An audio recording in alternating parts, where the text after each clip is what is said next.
Good morning, everyone. And as Yogi Berra would say, it's deja vu all over again. All is right with the world. Tom Brady won another Super Bowl. Wasn't with our Patriots, but still I was very happy for Mr. Brady on that victory.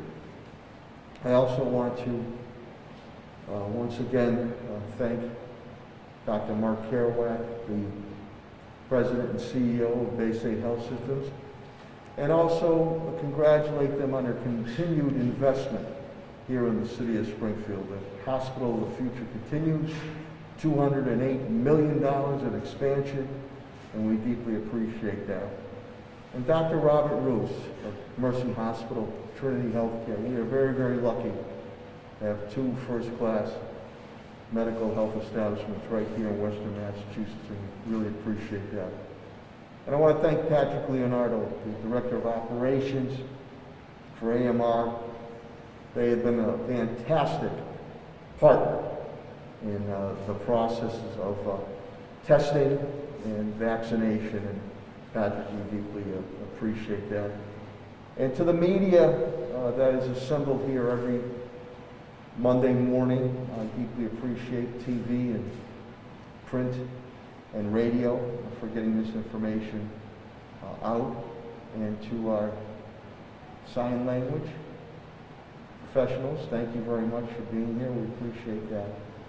And of course, to my cabinet heads, down the rank and file, and their families for their continued and dedicated efforts. They've been tested and true through a number of natural and man-made disasters, and we're going to continue to move to defeat this COVID-19. Let's go into the stat sheet. Total confirmed COVID-19 cases since this ordeal has started, 16,217. The weekly number, which includes the last day of January, is 638. The monthly number, which is not including a couple Sundays, is 553. Our VAX force will be meeting again this Tuesday with Commissioner Helen Carlton Harris and a diverse group of individuals we put together, which is going to be very helpful in dispelling misinformation and getting out correct information on the importance of getting this vaccination. Unfortunately, we had 7 new deaths. This dates back to January 30th. Total deaths now in Springfield residents are 199. And again, our thoughts and prayers and sympathies and encouragement go out to the affected families. The breakdown goes like this. White is now 82 at 41.2%.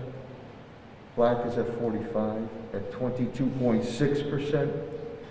Hispanic is at 66 at 31.1%. And Asian is at 6, which is 3% flat. Long-term care facilities and deaths, again, that has stayed very stagnant, which is good, 58. That's going on a few months at 29.1%. The majority out increases residential, 141 have passed. That is 70.8%. The Stop the Spread with Governor Baker and AMR will continue at the Eastfield Mall. Again, they're doing hundreds, if not thousands, of people a day, and I want to again thank Governor Baker and Pat Leonardo of AMR. Commissioner Helen Carlton Harris and I, working with State Representative Bud Williams, we're going to stand up some neighborhood sites starting this week. Mason Square, Rebecca Johnson, Putnam Vocational Technical High School, and we're also, in the Old Hill, we're also looking to stand up a site in the Orchard, possibly targeting Kennedy Middle School. The mass vaccination site continues at the Eastfield Mall through Governor Baker. I want to let you know that we put together, Helen and I, put together when our seniors were in need of trying to navigate through the registration process. Our libraries, health department, and the senior center, Raymond A. Jordan Senior Center, they have handled, since we put that together, I believe last week, over 1,600 calls of assistance. So I'm very proud of that outreach. I'd also like to thank Sheriff Nick Cochi, who's also put together an assistant line to help out our seniors. I appreciate that, Nick. And again, Governor Baker announced late last week the 211 line. That's a state line for assistance. Our senior citizens to home delivery of meals continues, and I appreciate that. Governor Baker has lifted restrictions on capacity for businesses and restaurants. They now can go to 40% capacity. But you still, for indoor, residential and other activities, 10. It still stays at 10 inside, 25 outside. We received a couple of calls from condo and apartment complexes from individuals indicating that there are some individuals going in common areas of those establishments, condos and apartment complex areas, not wearing a mask. So I know Commissioner Colton Harris will be reaching out to a couple sites, but to the management of the sites, apartment complexes and condo complexes, common areas, please let your residents know that they still do need to wear masks. That's extremely important. City employees, I want to thank the city employees. Well over $600 donation was made to the Food Bank of Western Massachusetts. This is on top of the thousands of dollars we were able to bring from the business community for them. Next week, because of President's holiday, which is Monday, we will be holding our COVID-19 city hospital update due to the President's Day holiday. Will be held on Tuesday, February 16th, not Monday.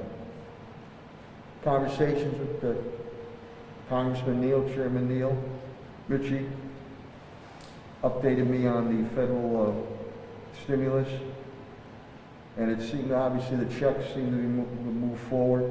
There's a strong push to get money to state and city entities, which would be very helpful to us, and of course the PPPs for businesses, and also monies directed at schools. Speaking of schools, we had another last week evening Springfield Empowerment Zone meeting, school board meeting we had on the updates there. This Friday we'll be celebrating President's Day, George Washington statue at the Holy Name site on Dickinson Street. President of Daughters of the American Revolution, Holly Blair, does that faithfully every year, so thank you, Holly. And this is an important announcement now. It's Valentine's Day this weekend. So each and every one of you out there, don't forget your special Valentine. We did another small business, Buckeye's Smoke Shop, Harry's Cafe, the Glantz Brothers, 30 years in business at the corner of Wilcox Street and Main Street in the South End, and we did a proclamation, and again, they've been a haven not only for great cigars, conversation, and coffee, but they've been a standout for the South End neighborhood for many years. I want to thank MGM, been a very good corporate citizen, and assisting AMR. They've donated that heated tent out there and are feeding the AMR members who are out there in the cold many a times with meals. We continue our Oasis Food Bank with John Foley, Sedesco, and the Food Bank of Western Massachusetts on Fridays at Central High School. We're serving well over 3,500 families each Friday. Briefly, before I again bring up Dr. Kerouac and Dr. Roos, for their presentations, and they will take questions after their presentations so they get back to their important duties at their medical establishments. Deputy Steve Kent is representing Commissioner Cheryl Clapper today. Indicates it was a quiet weekend, which is good. They're down 4 with COVID. Those are much better numbers. Our meetings continue, weekly meetings continue with the Department of Justice. Mr. Calvi indicates on the fire department, they're down 6 with COVID. He'll speak to you about ice safety. They had a really nice article on the rescues they do on ice, God forbid. And he'll also speak to you about clearing out your hydrants, fire hydrants.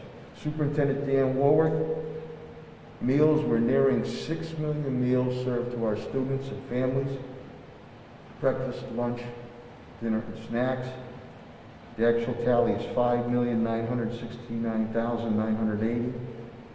They put out over 102,456 for the weekend. They continue retrofitting of our schools for better ventilation, higher standards for the COVID-19 above what's been recommended. Continues with Pat Sullivan. He'll speak to you about attendance, which continues to hold strong at 92.1%. And I know Helen Carlton-Harris is very, very happy. She was very instrumental in making sure we got all our student athletes tested and coaches. And this is a testament to the Springfield School Department. 221 tests were rendered, 0 positive. So that's a testament. So sports is back in the swing of things for the winter months. DPW Director Signoli indicates he's down 2 with COVID-19. He will give you an update. We just had a storm. We seem to have other pending storms coming. He'll update you on the snowstorms. Another traffic light or controller is down. Director Signoli, that's at Union and Oak. They're working on it. It's blinking now. But since September, car accident now, since September, 6 of those units throughout the city have faced damage. And it takes quite a while to repair them. Not only would our repairmen who do a great job in all types of weather, but many times parts have to be ordered. I also want to thank Director Signoli and Pat Sullivan. I worked with the McKnight Neighborhood Council, Liz Stevens, the Highland McKnight Rail Bike Trail to East Forest Park is moving forward. Finances. Since this ordeal has started, $7.5 million in deficit. I'm down about $2.6 million for FY21, reports my CAFO TJ Plant. We've reached the $30 million mark being spent, deficit spent in grants. Of that, 7.8 million is deficit. 22.2% we've been able to pawn off on grants as we continue to balance that. Starting our FY22 budget, the internal budget sessions this week will start as we prepare our budget for FY22. Facilities and parks. Director Pat Sullivan indicates to me he's down 1 with COVID-19. His team has done a great job continuing to retrofit our schools and our buildings for top-notch, above and beyond ventilation to defeat this COVID-19. He continues to work very closely with Commissioner Helen Carlton-Harris and Superintendent Warwick as we are very hopeful. We're scouting out logistically vaccination sites, mini vaccination sites for our neighborhood areas. We're just, knock on wood, we're hopeful if we can get a supply, that's what I'd like to do, as we've done with testing, be able to take out and do vaccination sites in neighborhood areas. In the meantime, you have to utilize the mass site at the Eastfield Mall. But again, if we can get our hands on supply, that is our intent. Pat, also the regreening Springfield trees, more trees being planted. And again, I mentioned about the McKnight and the Highland Rail Trail, Bike Trail. I want to thank Representative Pupolo and Representative Williams for shepherding that through the legislature. We're also trying to be, again, customer service driven, constituent service driven. And I want to thank Pat Sullivan and Attorney Bill Mahoney. Temporarily, we're looking to put in a lock-up window at City Hall in our horseshoe for March. It's a heavy time of bills being paid, excise taxes and other things being paid, for the convenience of our customer base and constituent base. So stay tuned, an announcement will be coming on that. It'll be pretty cut and dry, so that way you can simply walk up to the window, do your business while tenting out there, and trying to make it as convenient as possible.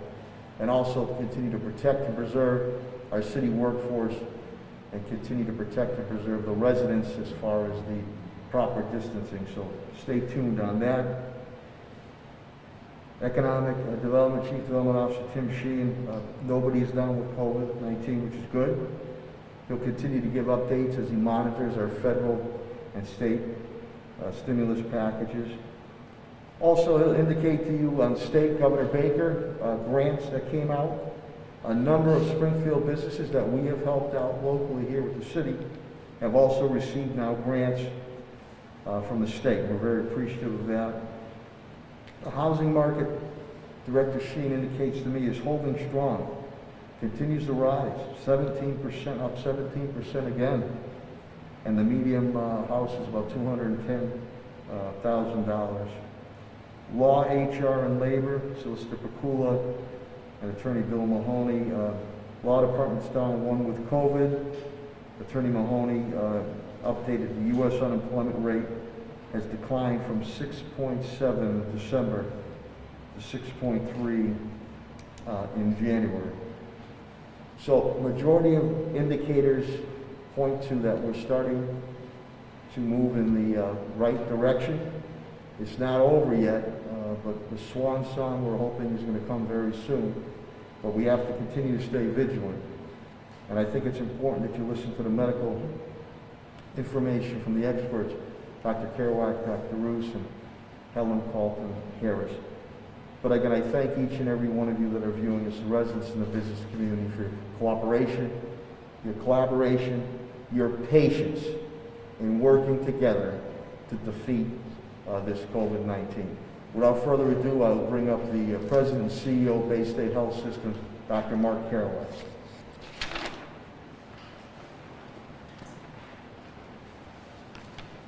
Good morning, everybody, and thank you, Mr. Mayor, as always, for these opportunities and for the collaboration with your team. So the rate of COVID-19 has continued to decline across the country, across the state. The United States now has over 27 million cases, 460,000 deaths. However, daily new cases have been below 150,000 for more than 10 days. New cases on Saturday were 104,000, and yesterday only 88,000. First time we've been below 100,000 in a long time.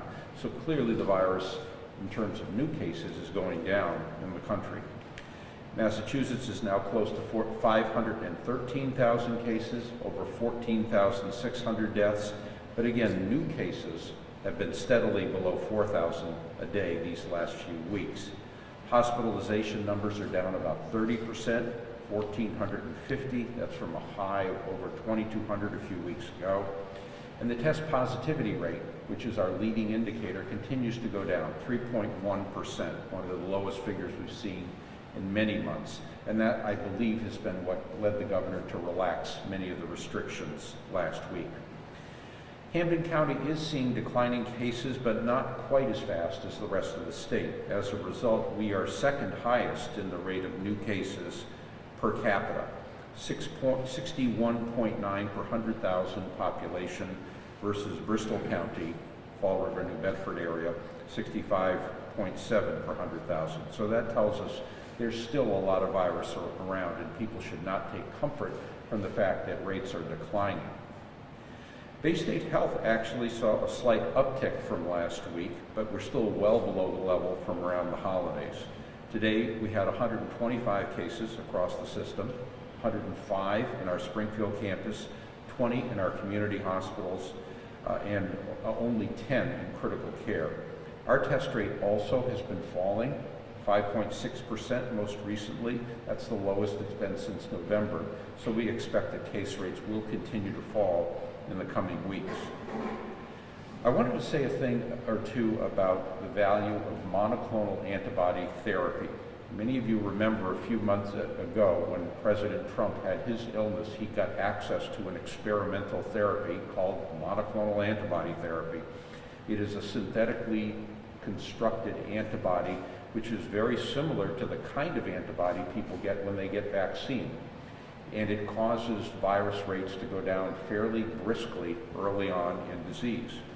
It's clearly superior to the plasma treatments we were using earlier in the disease. You'll recall I said in 2021, we're really not going to be talking much about plasma. We'll be talking about monoclonal antibody. Here's the tricky part though. Monoclonal antibody is most effective for high-risk individuals before they get sick. So people over the age of 65 with multiple chronic diseases, etc. You can reduce the likelihood that you're going to get sick enough to go to the hospital by more than 50% if you get an infusion of these antibodies.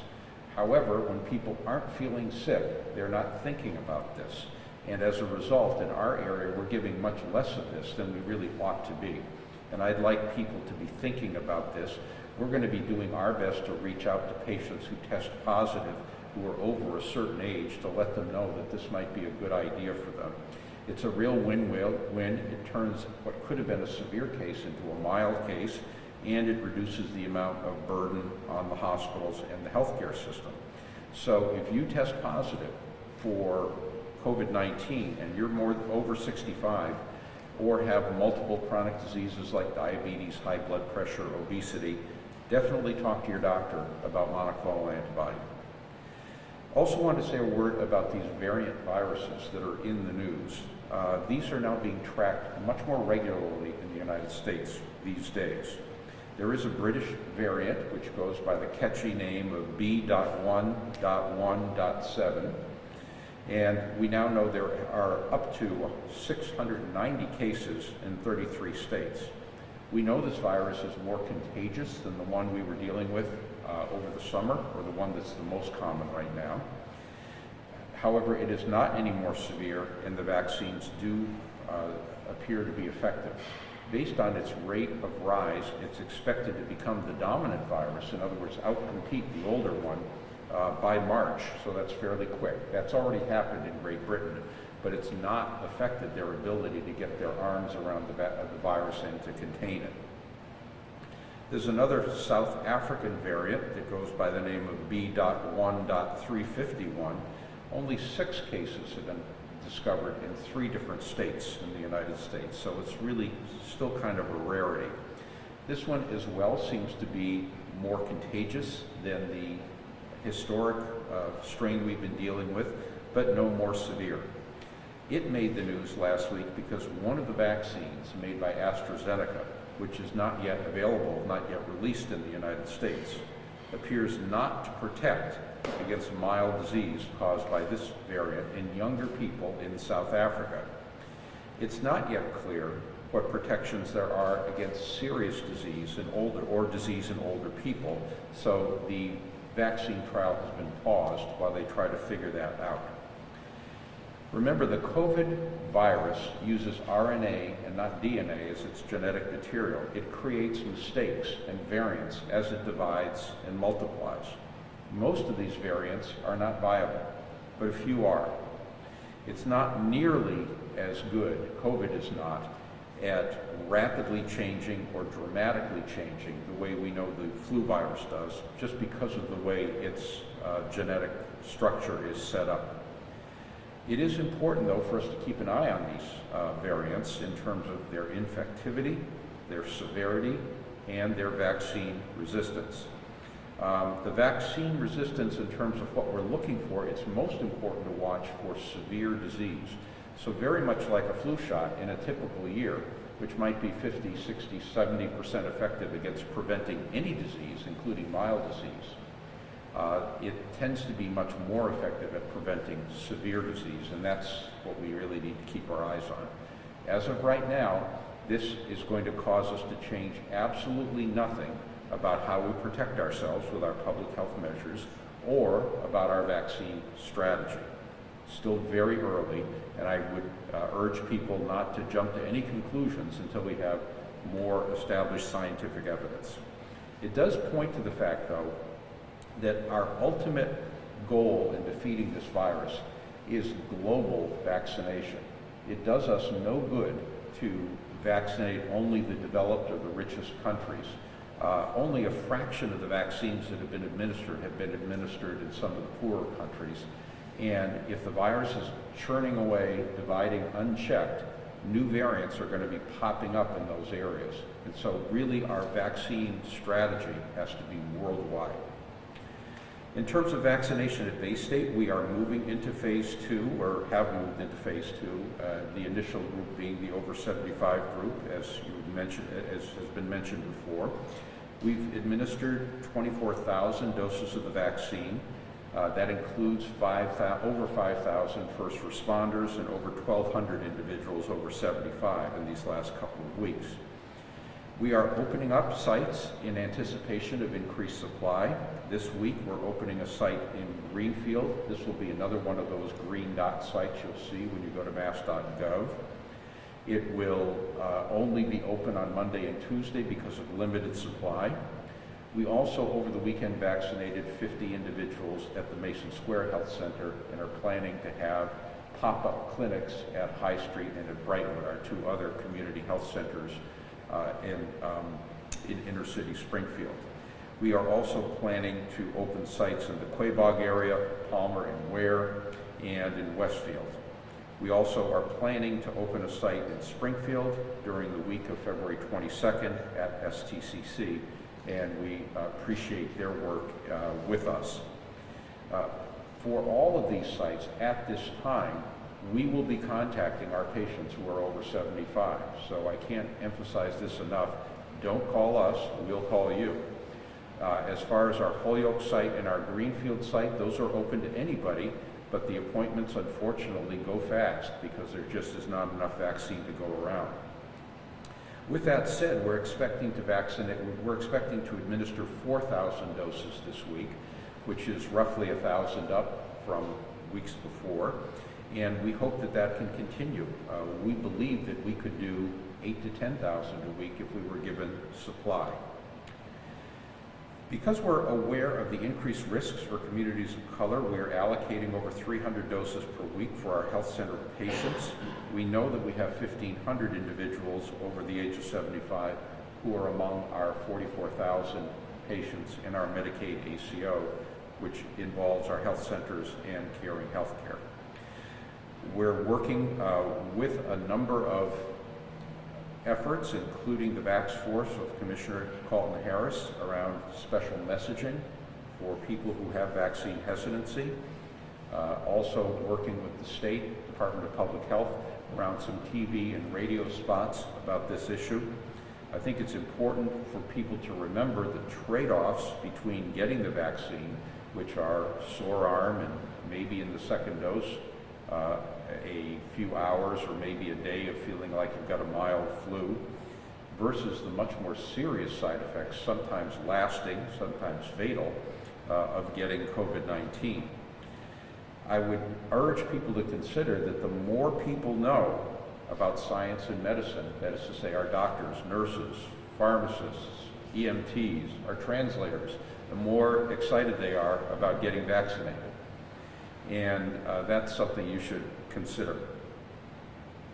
Supply, however, is still an issue. The state is now getting over 100,000 first doses and 80,000 second doses every week. They are expecting increases, and we are expecting the third vaccine candidate, Johnson & Johnson, to pass muster when it goes up in front of the FDA on the 29th of this, yes, or the 28th, it's sometime later this month in any event. That will really help with supply. We're now up to about 20,000 administrations a day. Remember, we need to get up to 80,000 a day if we're going to get to our goal by getting all adults immunized by the end of the spring.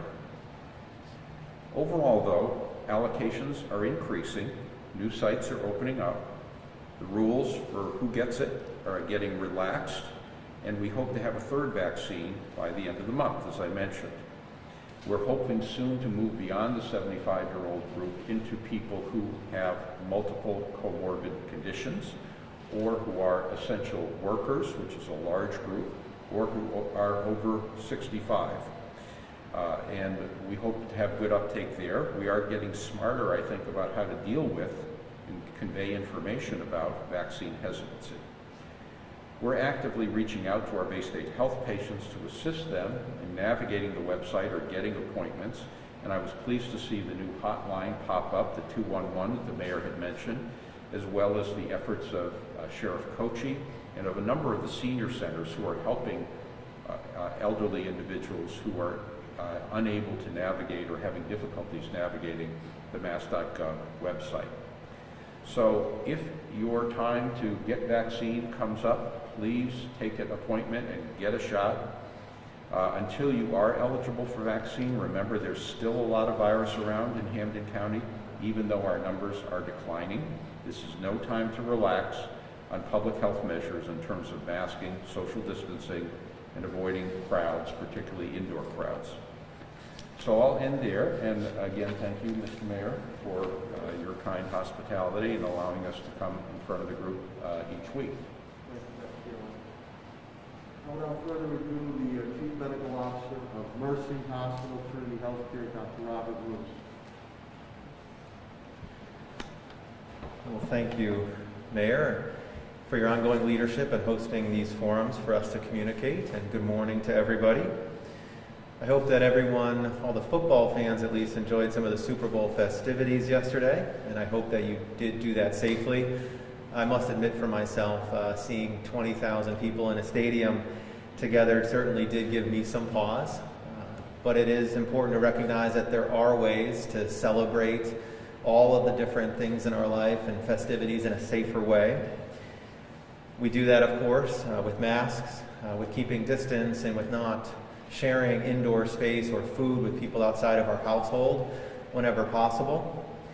And with that, being said, I also want to extend, before I start today's remarks, with a thank you to the Patriots organization, who did plan out a very thoughtfully event and a safer event that ended up being, I think, a trip of a lifetime for many of our healthcare heroes here in New England.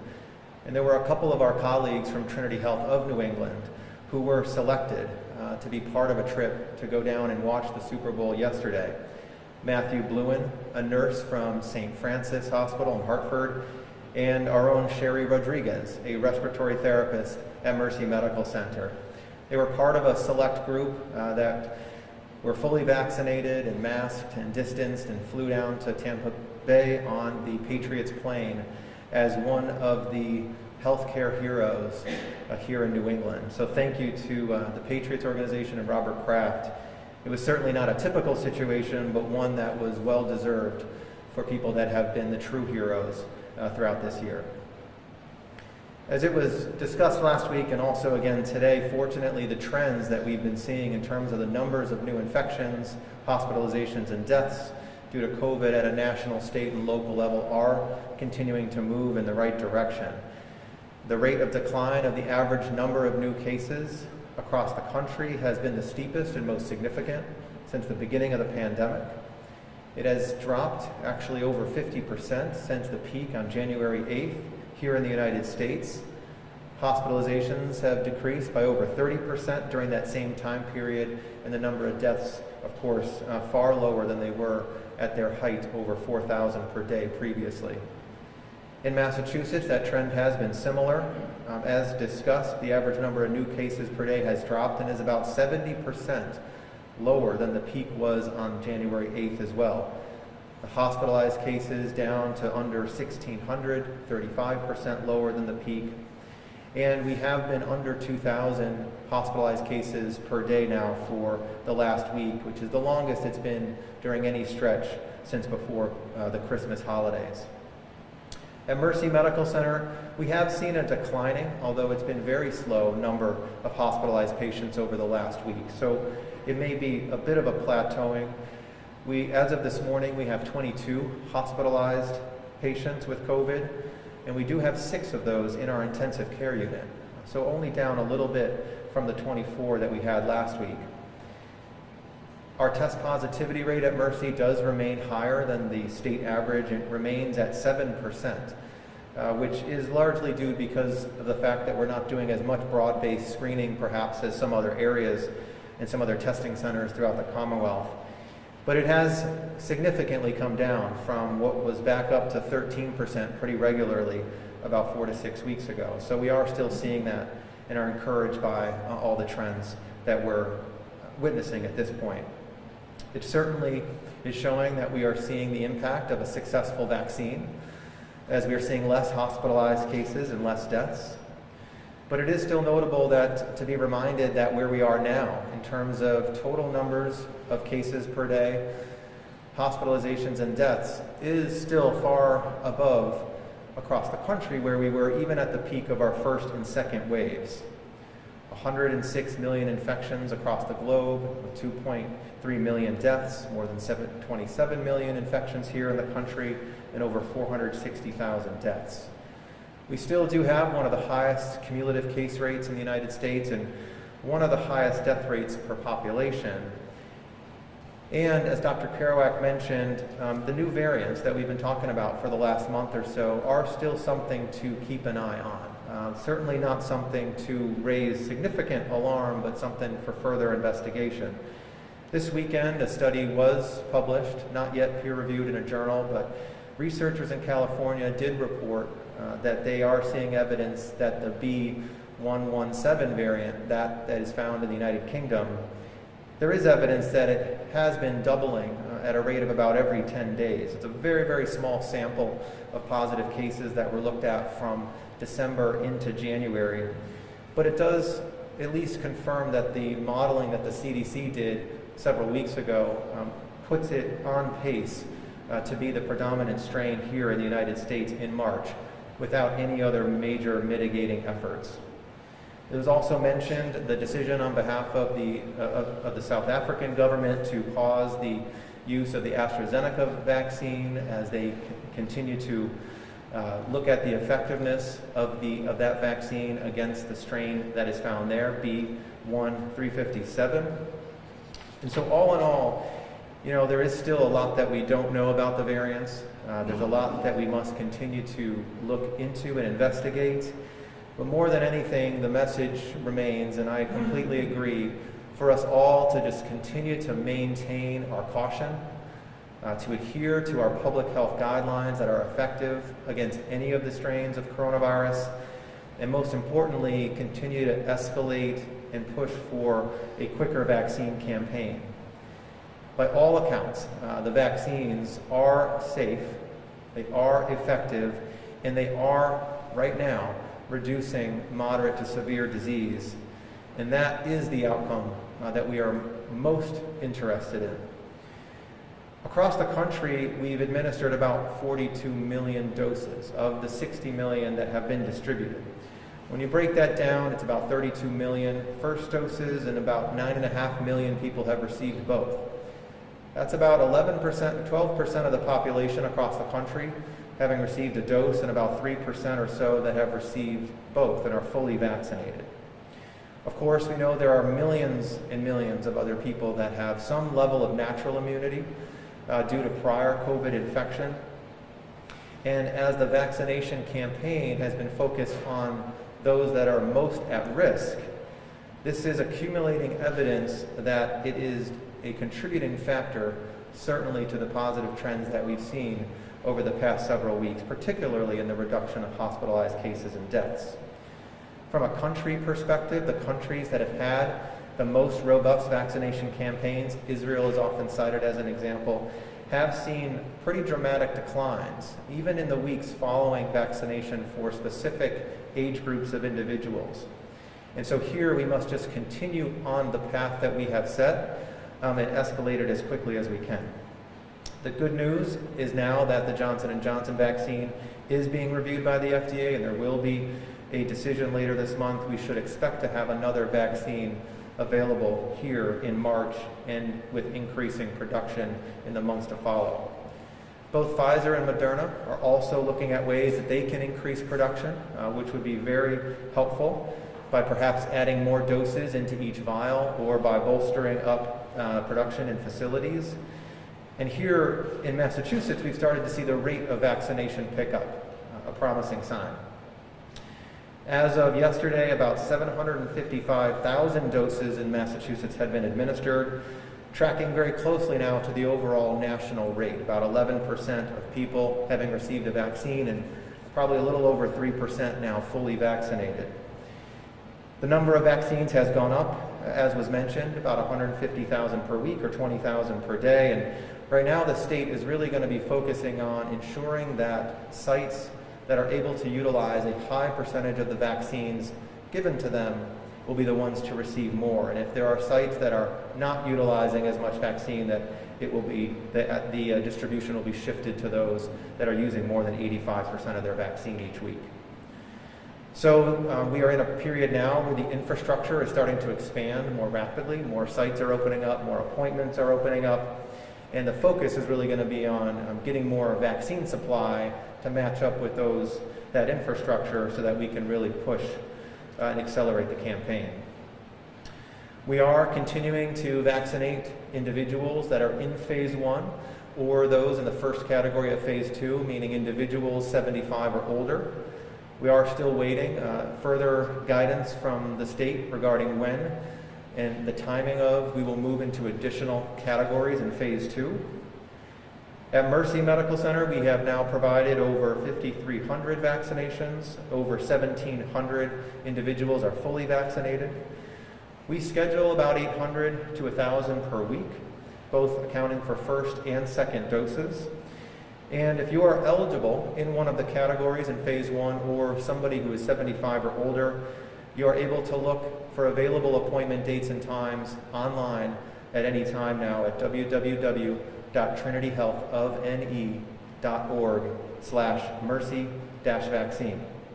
We do have some available appointments each day over the next couple of weeks, but they do fill up quickly, so I encourage people to check very soon. You can also go to the Department of Public Health's website at www.mass.gov/vaccine to find out not only if you're eligible and sign an attestation, but any other sites that may have availability in the near future. So at this point, it's clear the evidence is starting to accumulate. This is a very exciting time. There is evidence also that the vaccines may not only prevent serious illness, but start to slow down the spread of the coronavirus. But we don't yet know enough about that, and the science is not yet conclusive. So at this point, if we want to get to a place in the summer or perhaps the fall or even at some point before 2022 where we have full capacity stadiums, where we have restaurants and businesses operating at 100%, the time is still now to be safe, to remain vigilant, to mask, to physically distance, and avoid gatherings. It's only with us doing that together where we will be able to realize that reality again in the future. Thank you. Dr. Kerouac and Dr. Russo take questions from the media. I don't think things are like there for all on the radio. Any questions or comments from Dr. Kerouac and Dr. Russo? Paul? Are you getting more supply of vaccines now than you were a few weeks ago? And how far in advance do you know how much you're getting so you can, book appointments? And as you said, now you're going to start calling people, right, who are day-to-day patients. So how far in advance does this work? Do you know what you're getting? It typically for us has been a week-to-week thing to know how much we're getting. We usually overbook appointments, assume we're going to get a little more than we got the week before, but oftentimes we'll have to call people and say, we're sorry, we can't honor that appointment. So it is still kind of an in-the-moment kind of thing, and it would be nice to get a steady supply, which was at the maximum that we could distribute, but we're far from that right now. So how far? So you are getting more though than you were. Yes, we're getting between 2,000 and 3,000 doses a week, We are able to do 1,500 to 2,000 doses a day, so that would be 8 to 10,000 a week. And so if we knew that we were going to get 8 to 10,000 for the next 4 weeks or 6 weeks, we could really do a lot of creative things because we're planning a number of new sites. And we understand that the major issue there is the federal allocation. It is a different scenario for us where we don't have the excess capacity and are looking for more vaccine to bolster that up. The change has been early on where we set a capacity for ourselves of about 1,000 a week, which really hasn't changed. We weren't sure early on if we were even going to get that. Now the communication and the process of request and delivery has been much more transparent and supported. So we will generally get word the week prior that we will receive the vaccine for our full scheduled appointments for the following week. So it's been improved, and at this point we aren't asking for additional vaccine other than what our capacity is. Dr. I'm curious, there's been some reports in both Ontario and Israel where there's been a rising number of younger people that have been showing up in the hospital. I suppose perhaps as a counterbalance to a certain extent the decline in some older people. I realize that you don't want a huge sample of patients to go off, but are you seeing any increase in that, especially because we are engaging in the large-scale vaccination at this point as well? I'm not sure I have good information about that. I'm trying to think of what I've learned. Certainly in the last month or two, the average age has gone down somewhat. And you'd expect that as we vaccinate more and more individuals in nursing homes and more individuals over the age of 75. I think the important thing for people who are younger is that it can be a very serious disease. We, just a few weeks ago, discharged an individual from our hospital who had been with us since Thanksgiving, who was only 40 years old. And so it can be a devastating illness that can leave you with months and months of rehabilitation and chronic symptoms. So this should not be taken lightly as something where a young person can not worry about protecting themselves, because it really is a kind of Russian roulette situation. I would just concur with that. You know, when looking at our experience, we have always had some patients hospitalized that have been in younger age groups, 30s, 40s, 50s. All that has changed. I don't think the absolute numbers of those younger people has gone up. I think all that's changed, to Dr. Kerouac's point, is as we protect more and more of the elderly over 75 and in other settings, the proportion may shift a little bit, but the overall numbers of hospitalized cases are going down accordingly. Any other questions or comments? Okay, hearing none, I really appreciate Dr. Kerouac's efforts. Thank you with all your team's efforts of staying healthy and meeting your family. We'll now get our weekly update from the Commissioner of Health and Human Services, Helen Halton-Harris. Thank you, Mayor. You are so kind.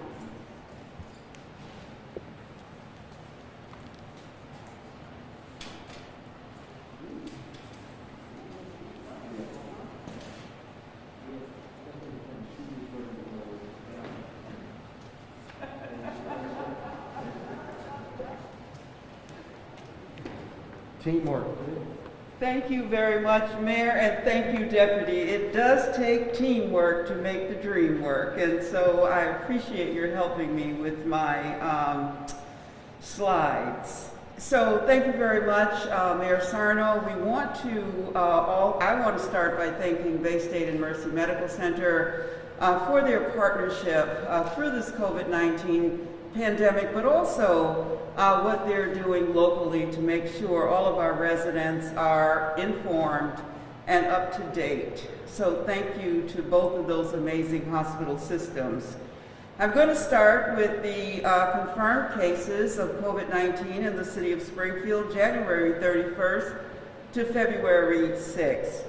Sunday, there were 85, Monday, 155, Tuesday, 65, Wednesday, 44, Thursday 109, Friday 76, and then Saturday 104. The age groups, 0 to 10, we had 55 cases last week, 11 to 20, 101, 21 to 30, 127, 31 to 40, 92, 41 to 50, 103, 51 to 60, 78, 61 to 70, 40, and 71 to 80, 27, and 81 to 90, 13, 91 to 100, there were 2. 75% of the cases from last week were under the age of 50. 25% were over the age of 50. That number has remained pretty consistent throughout our data reporting for our COVID-19 cases. We continue to ask our residents under the age of 50, particularly under the age of 40, where, as you can see, there are 44% of the cases. So the younger ages are still presenting at COVID-19 at increased levels compared to the rest of the age groups in our population. Now we're going to look at the confirmed COVID-19 cases for the past 6 weeks. And I will start the week with the week of January 10th. Compared to the prior week, which was 1,177, that week we saw 134 less cases. The next week there was 952. We saw 91 less cases. The following week, the week of January 24th, there was 911, which was 41 less cases. The week of January 31st, which was our last reporting week, our cases went down 273. So I want to stop there and really say that is great progress for us. We want to continue to see that kind of progress across the city of Springfield and the Commonwealth of Massachusetts. But having a decrease of 273 cases really is something that we are celebrating, but we are not satisfied. And so we want to make sure that individuals continue to do what we've asked to do, which is wear your mask, watch your distance, wash your hands, and please avoid large and small gatherings. Obviously, there were Super Bowl parties, I'm told, over the weekend. Although the Super Bowl parties were not at the magnitude we're used to in the past, there were some gatherings, and it is our hope that over this past weekends, individuals took the precautionary measures to stay safe, because we want to continue to see a decrease in our numbers. And so looking at the numbers by month, in January there were 4,342 cases, which is 154 cases less than we saw in December. In February to date, there are 553. Let me make sure that I'm thanking my fact checker, Bill Baker, for helping us to make sure we had the accurate number at the 553. Thank you for the communication director for the city of Springfield. We want to look at the zip codes now. In 01101, there were 3 cases. 03, 4 cases, which is 1%. 04 had an increase of 1%. There were 120 cases in 04, which is 19%. 05, 63 cases, 10%. 07, 56 cases, 9%. 08, 94 cases, 15%. 09, 157 cases, which is 24%. Let me back up and say that in 08, we saw a decrease of 4% in the cases, and in 09, we saw an increase of 4% in the cases. 18 had 35 cases, 5%. 19, 62 cases, 10%. 2-8, 11 cases, 2%, 2-9, 14 cases, 2%, 5-1, 19 cases, 3%. In our race and ethnic breakdown, at this point, Black African American of last week was 14%, Latinx 24%, white 32%, and our unknown cases were 27%. Again, unknown is when there is no race or ethnicity that is on the form for us to pick that data up. So overall, in terms of our cases, we are pleased once again that we're seeing some decrease. Hope that trend continues. The mayor has told you that there were 7 deaths that we reported from January the 26th to January the 30th. This data is from January until January 30th. There was a 58-year-old white male that we lost, a 62-year-old Black female, a 75-year-old white male, an 80-year-old Hispanic male, a 63-year-old Asian male, a 91-year-old white female, and a 78-year-old white male. It is always important that we pause to say that these individuals were lost to COVID-19, which we believe is preventable if we all do our part to try and take care of ourselves and the mitigation efforts that we have put in place. I am, along with the mayor, extremely proud of the system that we have set up to support the elders in the city of Springfield. The libraries took 421 calls last week to assist our seniors. Health and Human Services, 616 calls to help our seniors, and Elder Affairs took 612 calls to help our seniors.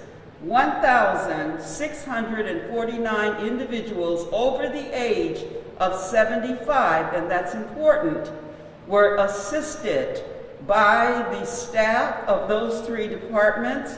The mayor has mentioned Sheriff Kochi, and I'm sure that there are others. We're pleased that the governor has set up a line where individuals can call. However, it's also important to recognize the teamwork that we have in the city of Springfield. While we appreciate guidance from the Commonwealth, we do not hesitate to take leadership when we know that we need to put systems in place in order to support our most vulnerable citizens. And I thank the mayor for his vision and for helping us and our seniors to move forward as far as they getting vaccinated is concerned. Vaccine distribution, the Department of Health and Human Services will begin our second doses of the 1,400 individuals that we have vaccinated. That will begin tomorrow. It's important for me to say, this is only for individuals who have received their first immunization from the department. We will have a list of individuals that we have vaccinated. We'll be checking. I have gotten phone calls from individuals who are asking if they can come and get their first vaccination. That answer is no. We will not be vaccinating anyone for the first time. This will be second dose only. What we do believe is that vaccines is going to take a collective effort. The hospitals, health departments across the state, everyone, our health centers have to be involved in this effort if we're going to get the population of the city of Springfield and the Commonwealth vaccinated at the rates that we know we need to in order to achieve herd immunity. And so we particularly want to encourage the Commonwealth to set up vaccination sites in communities of color where we know the prevalence of the virus has been hitting the hardest. And so it's important that Eastfield Mall and other mass vaccination sites be set up, but it's also important that we have vaccination sites that are local and centralized. The mayor has made an offer and has said, I know, to the administration at the state level that we are ready to do smaller vaccination clinics.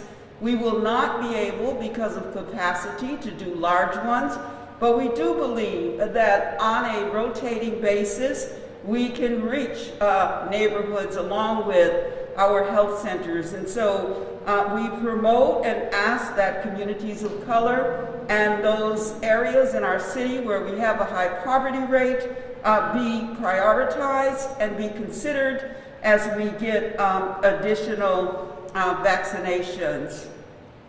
VaxForce is meeting again tomorrow, but we will have students from Western New England and UMass who will be observing our vaccination process as we move forward. They are excited. The students want to be a part of our effort. So I'd like to thank Dr. Sarah McAdoo, who is bringing a student, and Dr. Madison from Western New England, who is also coming and bringing students. It's important that we do educate all of our students around the vaccination process. Teachers, I have been asked, and I'm going to make this statement just saying what I believe, and that is that teachers are essential workers. We have talked about wanting to get our students back in school, and we know that the data across the country is telling us that teachers should be able to go back into the classroom safely without being vaccinated, and that is probably true. But the question becomes, how do we make our teachers feel as if they're valued and can do their job safely? And so I hope that teachers will be prioritized as we move into that next phase, along with funeral directors who we know are picking up bodies and who are in hospitals. I also believe that we should give consideration to making sure that our funeral directors have an opportunity to be vaccinated. AMR, our partner who we'll be working with all week at Bowling School, has tested 136,855 individuals. Of that, they've had 12,921 positives. They also have tested 58,831 Springfield residents. They have testing sites that they're considering. Obviously, we talked about Rebecca Johnson, Putnam, and we are working to think through a process for Kennedy. They are testing at Friends of the Homeless and New North Citizens Council. And so it's important to say thank you to those agencies, organizations, and entities who step out front and say, we will help you, we will work with you, we will be your partner. So I cannot thank AMR enough. The Springfield Public Schools, our student athletes, coaches, congratulations to A.D. Early, Assistant Superintendent Lydia Martinez, also Jeannie Clancy, the nursing supervisor, and of course the superintendent, Dan Warwick. 221 individuals tested with 0 positives. That is absolutely amazing. And that doesn't happen by accident. That means that the staff is taking the time to make sure that those students are staying safe while they are playing sports. So again, thank you to that amazing team. I am very, very impressed and grateful to you. Finally, I'll say that yesterday was National Black HIV Awareness Day. It happens the first Sunday in February to coincide with Black History Month. Usually, if it was not COVID, we would spend time with Mayor Sarno in this room celebrating and talking to and about those individuals who are HIV positive or have an AIDS diagnosis. We're not doing that this year because much of our focus is on COVID-19. But I want to remind us all that the HIV/AIDS epidemic is not over. It continues to ravage families.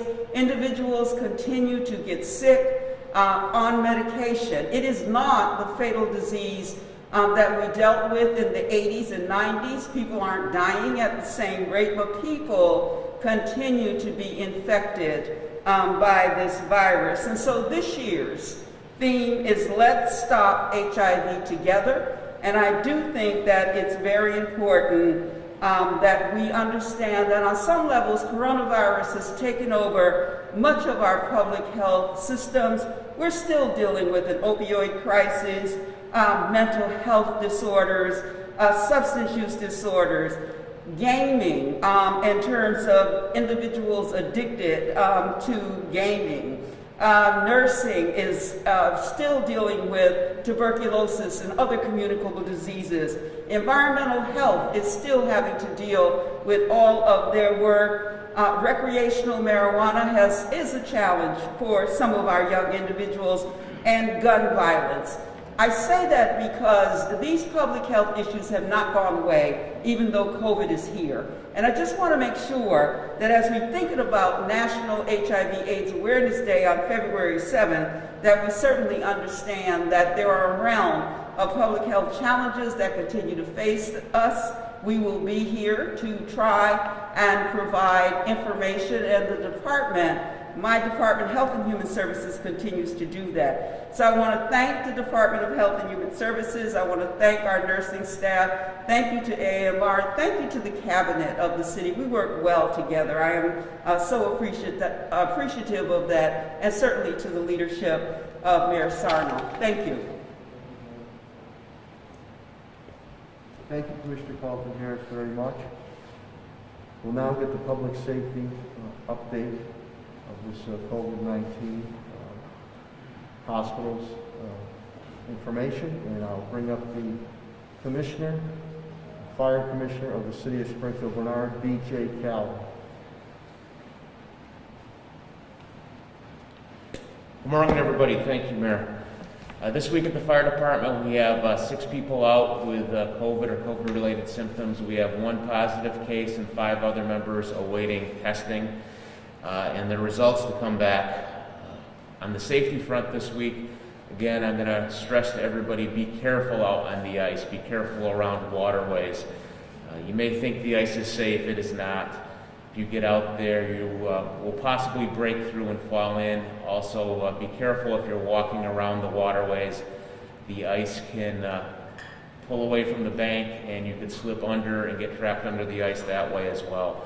So everybody use extreme caution when you're out around the water. Stay off of the ice. Be safe. Play it safe. We've had some snow the last couple days, and we're going to get a little bit more. Everybody, please pay attention to the fire hydrants in your neighborhood. Make sure you get them shoveled out 3 feet around the hydrant so we can get connections on there if we have a fire in your neighborhood. That's all I've got for today. Thank you very much.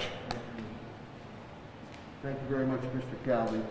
We'll now get an update pertaining to police, and representing Commissioner Cheryl Clapper this Monday morning is Deputy Chief Stephen Kent.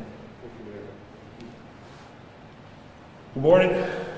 We have 4 officers currently out, have tested positive for COVID. All 4 are recovering at home with mild symptoms. It has been a quiet weekend in Springfield, probably attributable to the weather. And I would just remind everybody that we have a parking ban in place. We have another snowstorm coming tomorrow, and we will have crews out ticketing and towing so we can get the streets clear. And that's all I have for today. Thank you, Deputy Kent. We'll now get our update from Springfield Public Schools, and that'll come from the Superintendent of Springfield Public Schools, Daniel Warwick.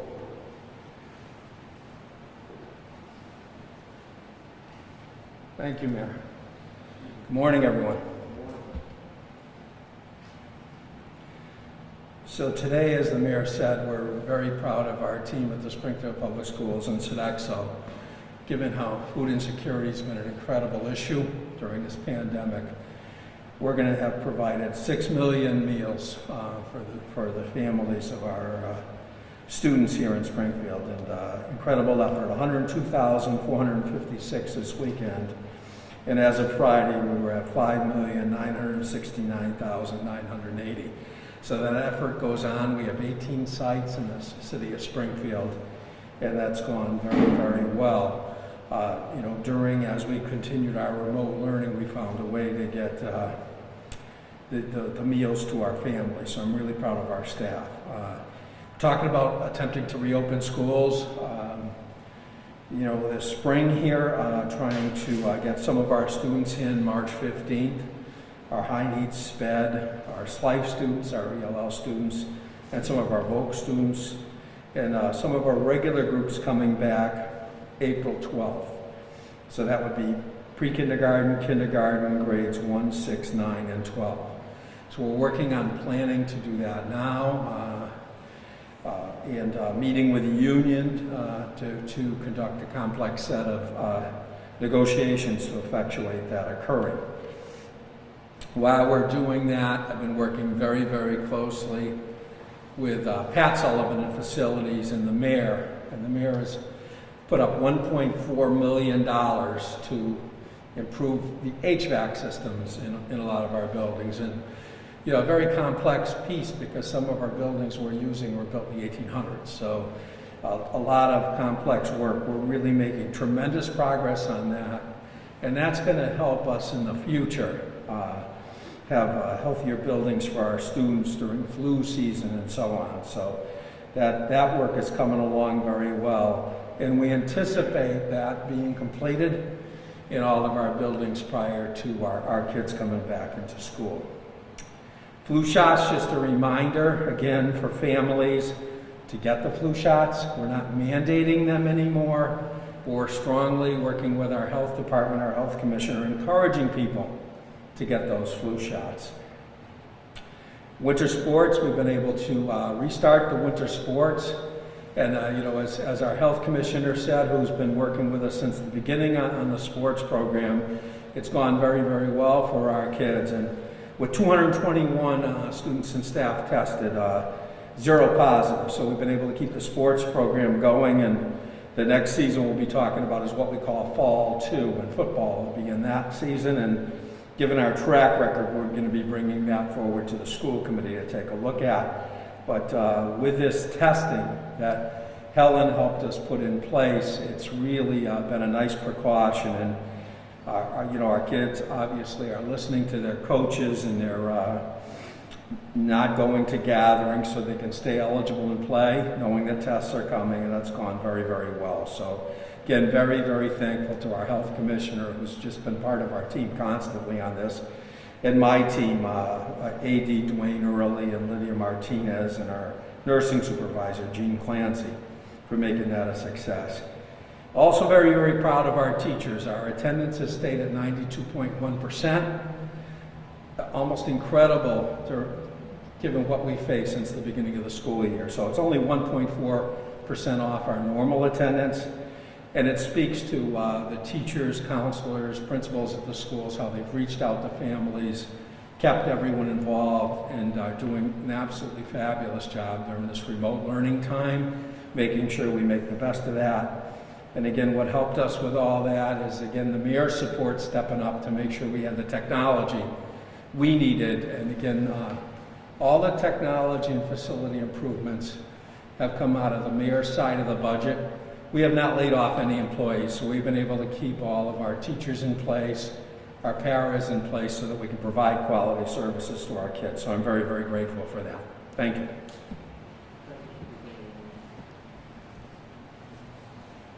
Thank you, Superintendent Warwick. And we'll now get an update pertaining to the Department of Public Works and Director Chris Signoli.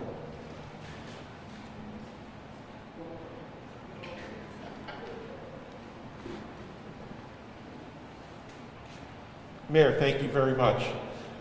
With regard to COVID, the DPW has 2 employees out. Over the last week or so, we've had a couple of snowstorms, and I really have to thank my employees.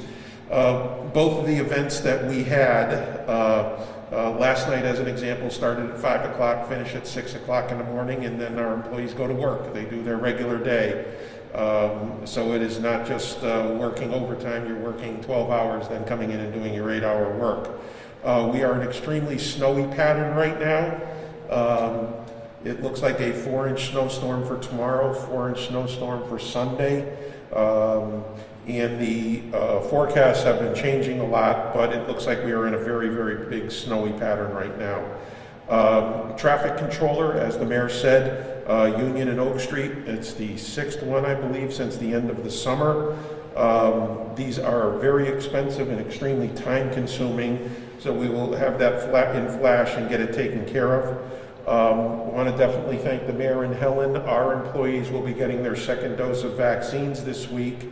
There is also, because of the weather, been a big uptick in water main breaks around the city. While not under the purview of the DPW, we work with water and sewer on those to get those repaired. As Deputy Kent mentioned, ticketing and towing operations, the parking ban will remain on through today and through tomorrow, and we'll be doing a ticketing and towing operation. And we are also out ticketing individuals who plow into the public way. And in both of those, ticketing and towing of cars parked illegally and plowing into the public way, it's the same areas over and over and over and over. This year there are certain locations that have received, we've done 3 storms, they've received 3 tickets. So we're trying to break that pattern with the people parking illegally and plowing into the public way. And that is it for the DPW. Thank you, Mayor. Thank you, Director Signoli. We'll now get an update pertaining to Facilities and Parks Management Director Patrick Sullivan.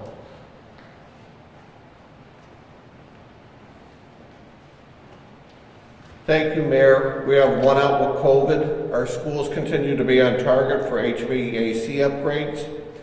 At the request of Mayor Sarno, and with the news of the UK variant COVID possibly taking hold in the United States in mid-March, he requested an alternative way to collect taxes in the city of Springfield to ensure the safety of the residents and the employees of the collector's office.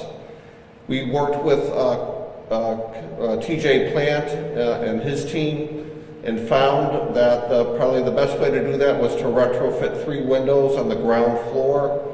And we'll be working for the next 3 weeks to prepare that area. And I just want to thank the mayor for always trying to stay ahead of the curve and be prepared so we don't cause potential harm to either our residents or the employees. And non-COVID, residents in the McKnight, Old Hill, and Upper Hill neighborhoods, we'd love to plant a tree in your yard. We have a $1.5 million grant award. You can call 311 or 736-311, and the grant is from the Executive Office of Environmental Affairs, and we're proud to be administering this grant. I'd like to also thank Chris Signoli. For a number of years, we worked with Liz Stevens in the McKnight neighborhood on the McKnight Trail program. When we completed the planning process, his department took it over, and now they're working on funding for the 2nd phase of that project, so congratulations to Chris Signoli and his team on that. And then last, on ice safety, to echo Commissioner Calvi's request, please talk to your children to stay off the ice. It is not safe. It's not going to be safe this year. The snow is insulated. We have underground streams. Heritage Pond in East Long Meadow is very different. It's an isolated body of water. Our lakes and ponds have streams. When you have running water that constantly erodes the underside of the ice, keeping it very thin. For residents that live along in a Lake Massasoit, that lake has been drained, but there are still springs that operate. So again, the snow is covering those areas. It is not safe to walk on that snow because it's like quicksand with those underground springs. So stay off these bodies of water for the rest of the winter. Thank you. Thank you, Director Sullivan. And as I always say, Springfield's in the business of doing business, and the Chief Development Officer, Tim Shee, and his team have done a great job getting out stabilization type grants and help, assistance to keep our businesses be able to hang in there until we can move forward our post-COVID-19 vision. Chief Development Officer, City of Springfield, Tim Shee.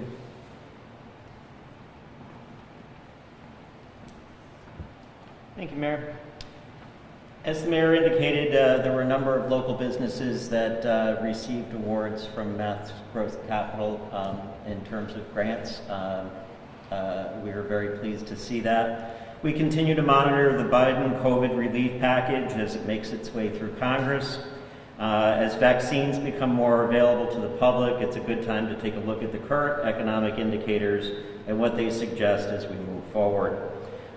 Just as the impacts of the virus have been uneven and inequitable impacts on communities and business sectors, we should prepare ourselves for an equally uneven economic recovery over the year to come. With some sectors snapping back quickly once customers leave quarantine, others that depend on face-to-face interactions such as tourism, conventions, and entertainment will take longer to return to pre-pandemic levels. Government at all levels must continue to support these sectors until they're ultimately stabilized. The good news is that the state's underlying economic numbers are encouraging. Economists suggest that the state's GDP is expected to return to pre-pandemic levels by 2021. As of third quarter, the state income levels are higher than they had been pre-pandemic. Unlike what we saw in the Great Recession, the price of homes has not plummeted. The state's median sale price rose 17% year over year in 2020. In December 2020, the median list price of homes in Springfield was $210,000, trending up 17% year over year. The median listing price per square foot was $128, and the median sale price was $210,000. Again, these numbers mask the unequal distribution of the suffering and setbacks that have been left in the pandemic's wake. Businesses that rely on face-to-face interaction have taken big hits to their bottom line. Employees of those businesses, many low-wage workers, have lost their jobs. It will take time to get these jobs back into our economy. Academic experts suggest that unemployment in Massachusetts will not fully recover until 2022, which further exacerbates the economic inequality within our community. While the numbers look good now, we must admit that some of the economic impacts of the pandemic are simply unknowable today because we have no previous history to guide us. This has been a recessionary period like no other in history, but we know what markets we need to be watching. Those include commercial real estate, healthcare hospitals, hospitality hotels, higher education, and restaurants. 4,000 restaurants have closed in Massachusetts. Outdoor dining will remain essential for those restaurants that have survived, and the city will remain committed to advancing that objective going forward. Thank you, Mayor.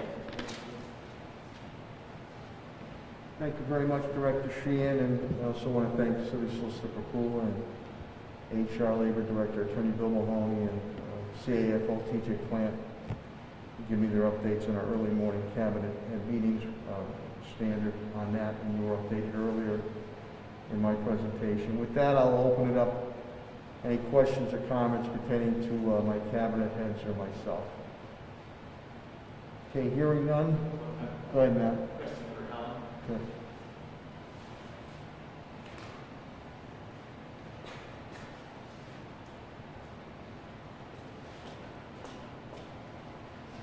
You did mention the possibility of, if there was able to get some supply out of things on these smaller scale from the mayor before as well. Is this part of some of those neighborhood vaccination sites we discussed a couple couple months ago as being something we were hoping to do. Supply is a little bit more widespread. Yes, the facilities department headed by Patrick Sullivan has given us a list of about 8 to 10 venues where we can stand up vaccination sites, and so we are ready to go, having done the work as far as making sure there was ventilation as well as parking and access to those buildings. So I'm grateful to Patrick Sullivan and Mayor Sarno for thinking again above the curve and trying to get us ready for our next steps. Beyond supply of the vaccine itself, is there anything else that you would need in order to stand these facilities up? Absolutely. So we hope to continue our partnership with AMR because they have been helping us with vaccinations. Also, we are also working with local colleges and thinking about potentially nursing students as well as pharmacy students. They would need to be trained in intramuscular vaccination, but we believe that that should be fairly simplistic. But yes, we are looking forward to our partnership with AMR and partnering with some of our healthcare institutions, particularly our colleges in the area.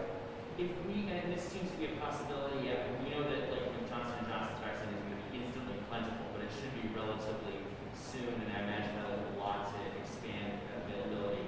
If supply wasn't an issue in itself, how quickly do you think we'd be able to stand these facilities up in an ideal supply? In an ideal, it would take us 7 to 10 days, and that would mean we would need to put the staff in place, we would need to make sure the infrastructure was in place, we would need to make sure what that number of vaccines we will have so that we are not signing people up and disappointing them.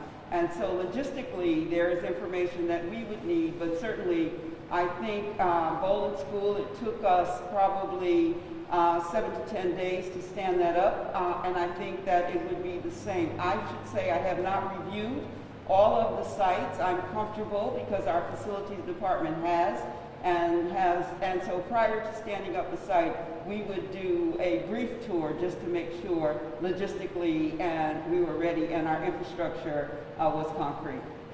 Thank you.